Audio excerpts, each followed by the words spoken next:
Hi, Phil. Jennifer. How are you? I'm very good. I'm very good. I have to say, it's a weird life we have where we don't work business hours, and Monday is more restful than the weekend. That's a little on the peculiar side. Speak for yourself. You had a nice weekend, and I didn't. I had my kids, and I worked, and I did all kinds of crazy. I worked Saturday. Mm. No, I did relax yesterday, so all day. Just Mondays don't feel like Monday anymore. Maybe it's because you love what you do. Well, there's that. I do. Look, the Yankees already have a shortstop, and at this point, I'm middle-aged and chubby and out of shape, and I lost my shot, Jen. I'll never play professional ball, so I guess this is it. I gotta do this. I gotta make a go of this.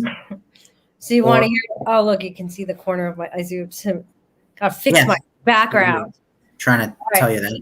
Yeah. So real quick, funny story about me that you may not know is I was an athlete growing up and played football and basketball, but I was the only 5'2" woman, or anyone maybe, that insisted on being a point guard. Mm-hmm. I was really good at it, but basically broke my fingers and had lots of injuries and craziness because of it.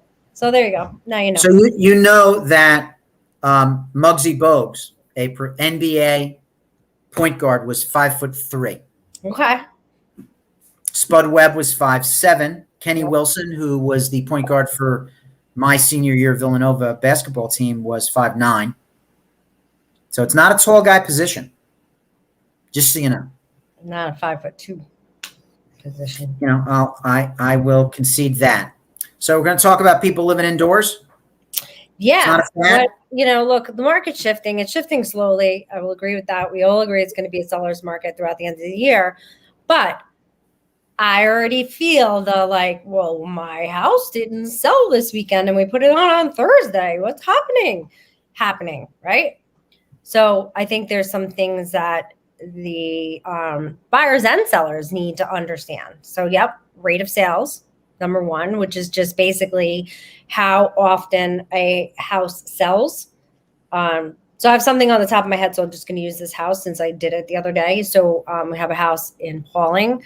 It's in almost a $2 million price bracket. And basically in Pauling, 2 houses have sold in the past 6 months over $1 million. Mm-hmm. There are 7 houses on the market. That gives you about 5'2" for the win. Whoever said that. Woo. Why does it only say Facebook user and I can't see who it is? So only 2 houses sold in the last 6 months. 7 houses are active. That makes the rate of sales 90 days. One house in that price point in that market sells every 90 days. So that's an important thing for, number one, a seller to know, and also for a buyer to know when you're putting in an offer. If you have an idea that this seller wants to move immediately, that's going to impact your offer. And as a seller, you're going to want to know that, one of your houses is selling every 90 days. And number two, I'll even skip down a little bit to the number of actual buyers. It's also important to know there were only 2 actual buyers in the last 6 months in my price point. So why do I have this expectation of 25 people coming through my house this weekend? Because I'm watching the news and I'm reading the newspaper and so on and so forth.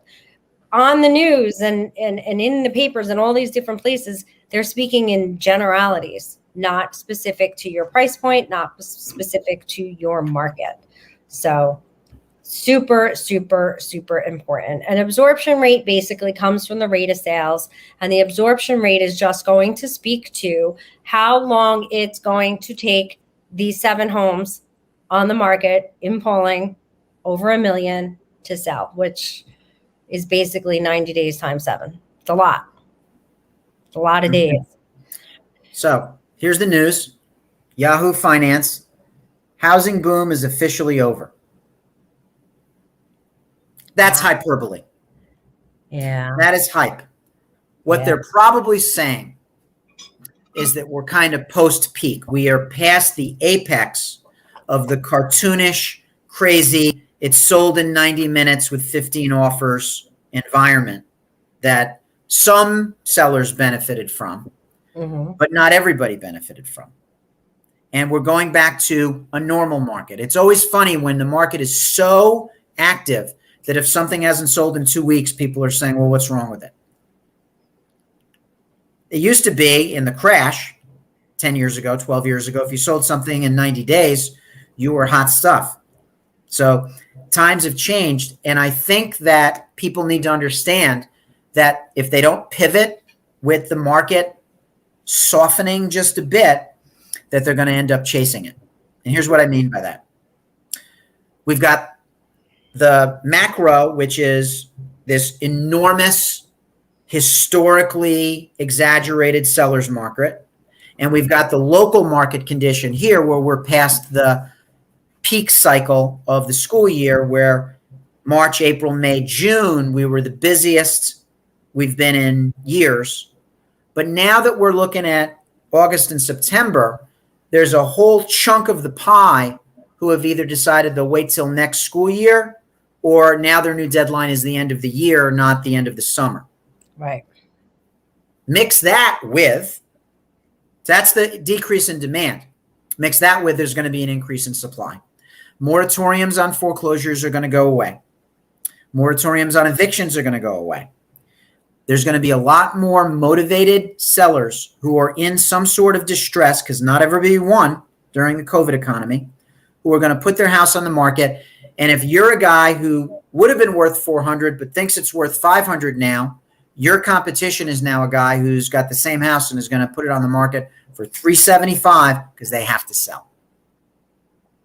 Now, that doesn't mean you're worth 375 now, but it does mean that you're probably going to go back to your 400. Yeah, no, I've already seen it happen on one of my listings in North Salem.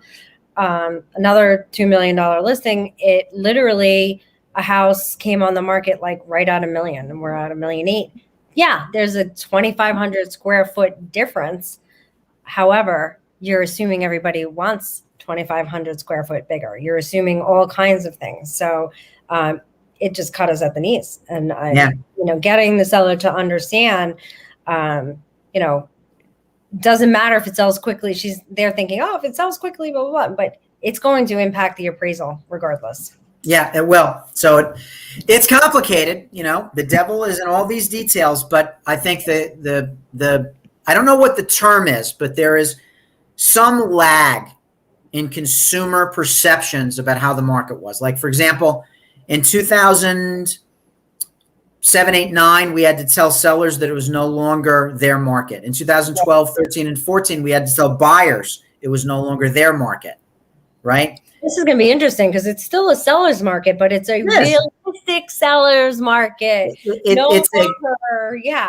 It's a seller's market. It's no longer a seller's massacre, right?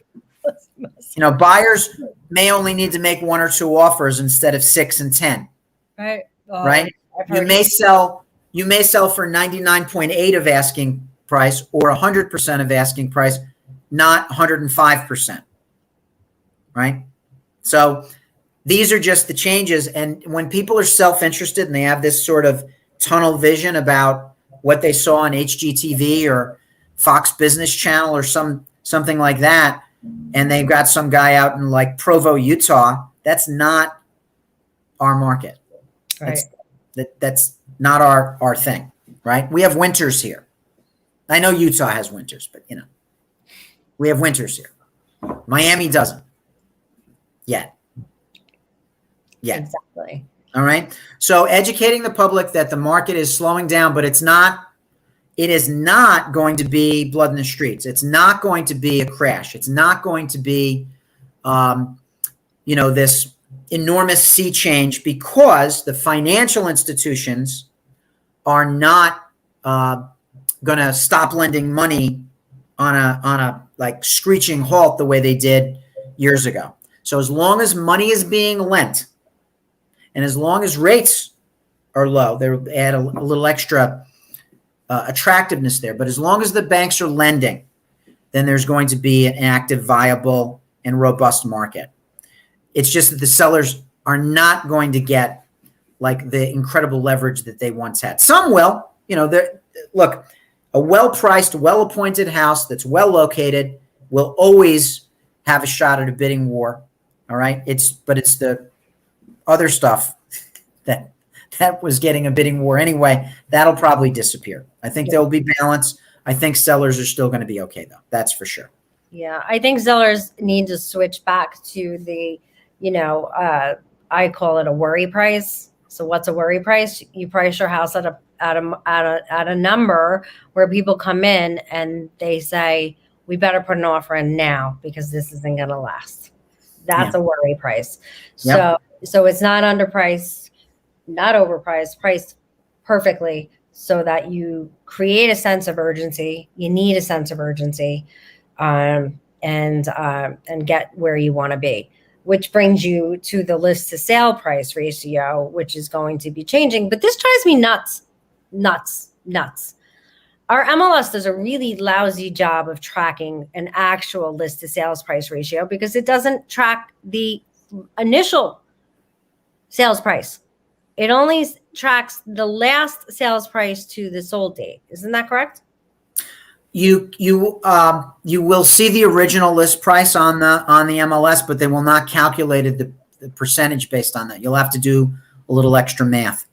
Yeah, but it's misleading to both the consumer and the seller, in my opinion. Well, look, track original asking price. Gaming the data. Price. What you're getting into now is gaming the data, right? No, I think it's gamed by not providing that information. Yeah, but when you have a listing that's on the market for 6 months, it doesn't sell, and then you put it back on the market at a new price under a new listing number, and it sells the first week, that is where the MLS lets you down because it'll say market time was 7 days. Zillow will show the full history, and that's why consumers like Zillow. Zillow will see the full pricing history, how long it was at each price, how long it was on the market, what it sold for. They can do the math, and they'll know a bigger picture, or more context than what IDX websites, broker search sites will provide. The important thing that the industry has to understand about that is that private industry has yet again outrun our death by committee trade association, okay, and giving the consumers what they want, and that is why Zillow wins. Yeah. Love or hate Zillow, Zillow's giving consumers the context, the information that they want. Yeah. And Simple also because it reflects poorly on the poor agent who decides to use that CMA and gets challenged on it. Well, this says the list of price. However, I happen to know that house 2 blocks away started at 700,000 and they only, or from maybe not from a seller perspective. Seller would rather not see the information. So they but the buyers see it all. Buyers buy. If you do a CMA and you show a buyer and it shows a 2% list to price ratio and it's not counting in the history, you're really misleading the buyer. So It's important to know. Buyers, I don't know why this is, but buyers are more savvy about market changes than sellers are overall. And I think it's because there's no one property that the buyer is sentimental about. Mm-hmm. They're looking at just as value for the money. Whereas the seller has subjectivity and bias that they have a tough time letting go of. Yeah. And that will always be that way. But buyers, when buyers start coming in lower, and then you start seeing the market start to change a little bit, that's the buyers setting the pace. That's just the buyers, that they are on top of these things. They're searching and researching all the time, whereas sellers kind of are just waiting. Yeah. They're just waiting for someone to come along. And because they're used to not waiting very long, it gets a little awkward. It's going to get awkward for sellers who are not going to read the Well, the writing on the wall. This is why we're talking more to buyers and sellers nowadays, but it's super important as an agent to understand things like rate of sales, absorption rate, and whatnot, because number one, you have to set the expectations. Okay. So you're not doing a seller, and Mr. and Mrs. Seller, if you're watching, if an agent's not setting these things up for you and you're literally having your head that I'm going to have 25 people through this week, you don't want to be disappointed and let down and all of that as well. It's super important that you understand the market that you're in, regardless of whether you are a buyer or a seller. And it's going to also help you, if you know the absorption rate is 2 years, it's probably going to impact how you price your property, because nothing helps things sell quicker than price, unfortunately. Time costs money, money costs time. Yeah. So, you want to make sure you have somebody that is communicating this to you, because you do want to know that. You do want to know, do I have 2 months?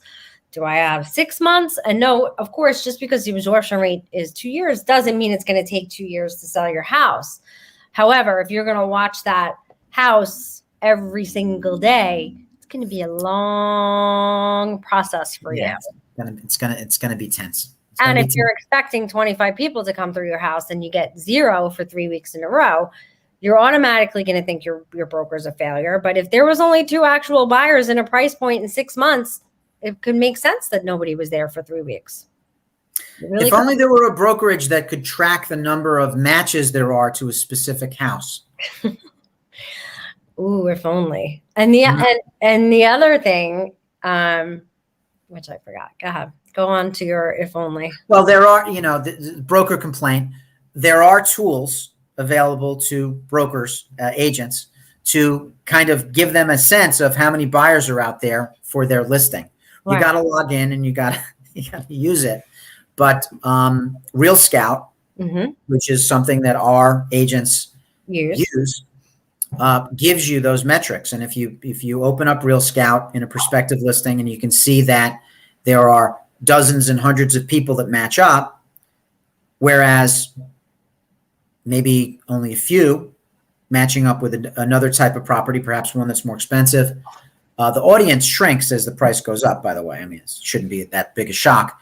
But if those are things that we did not possess before, that's data we didn't have before that we now have, because we've got apps that aggregate all of the reverse prospecting, all of that stuff. It's in there.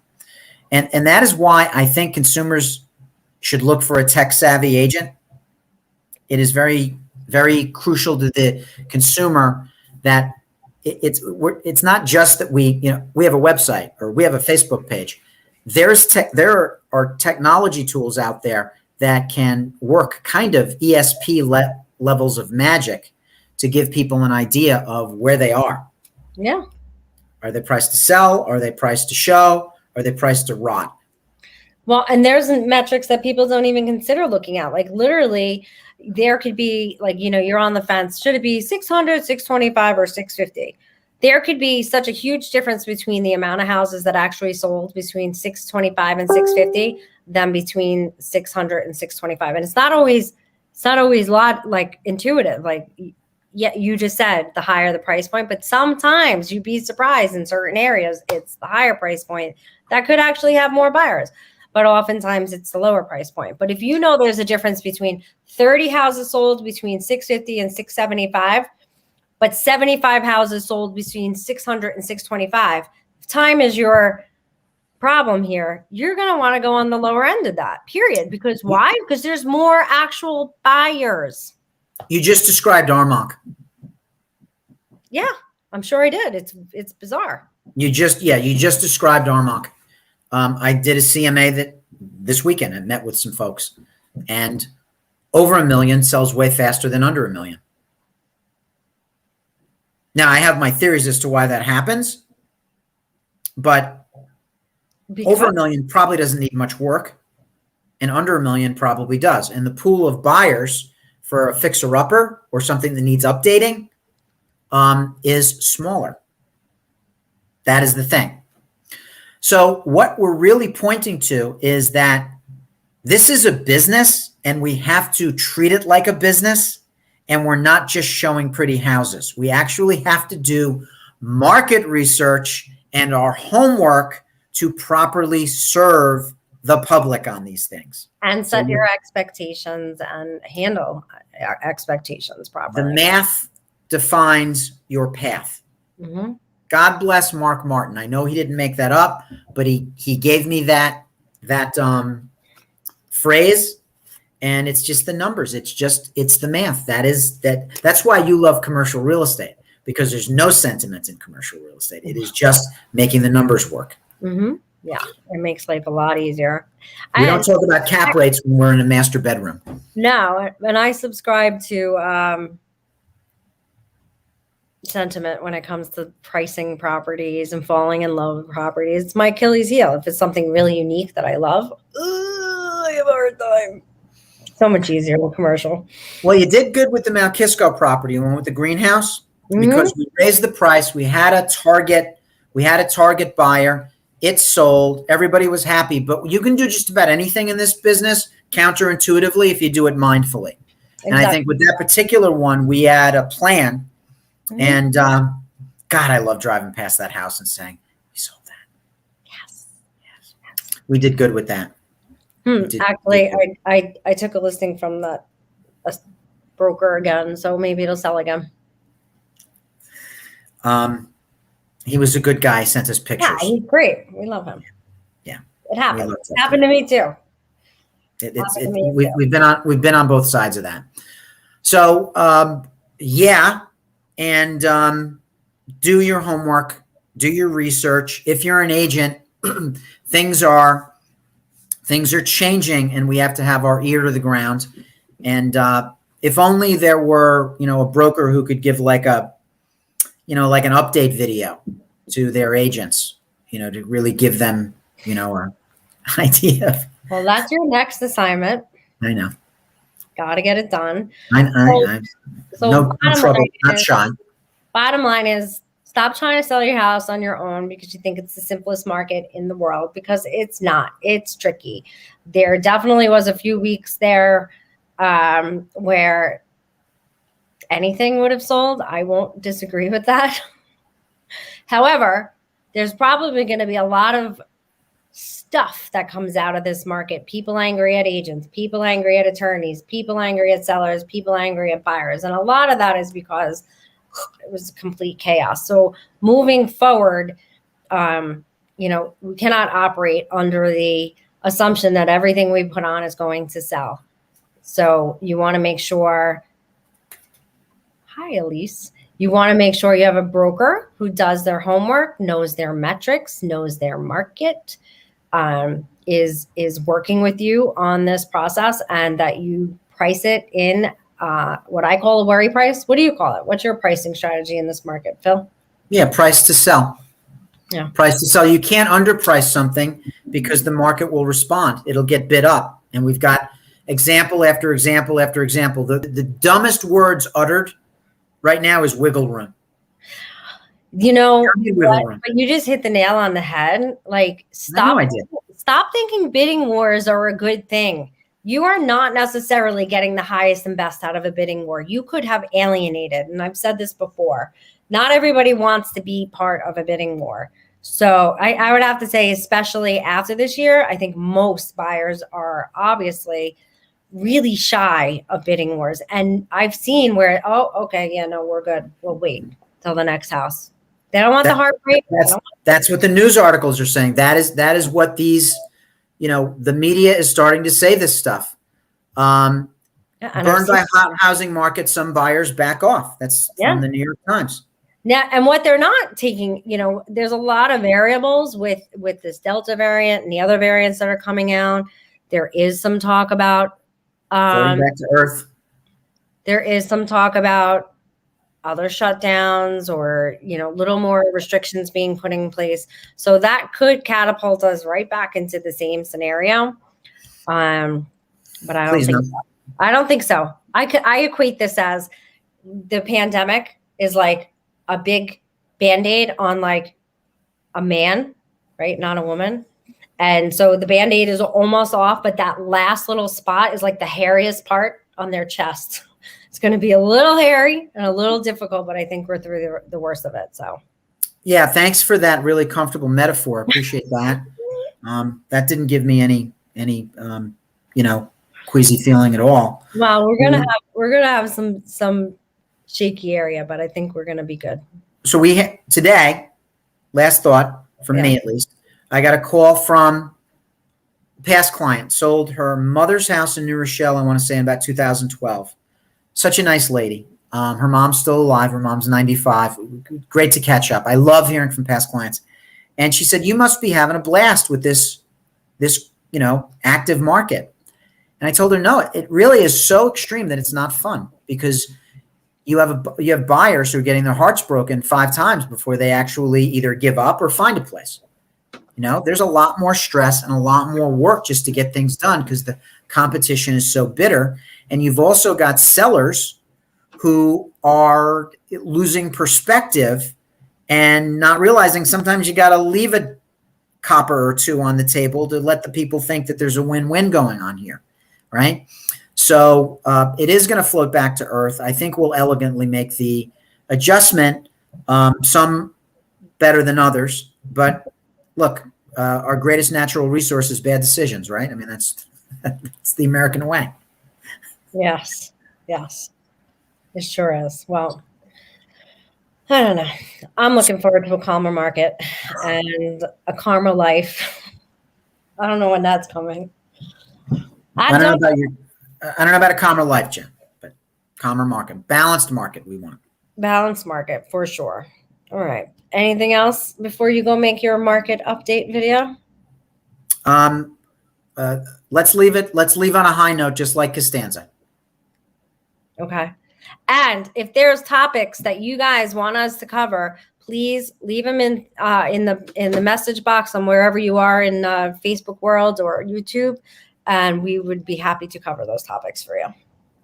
This is Real Estate Unscripted. You're asking for scripts. Am I having scripts? I'm asking for topics to be unscripted about. Okay, gotcha. Topical. We're topical. Goodbye.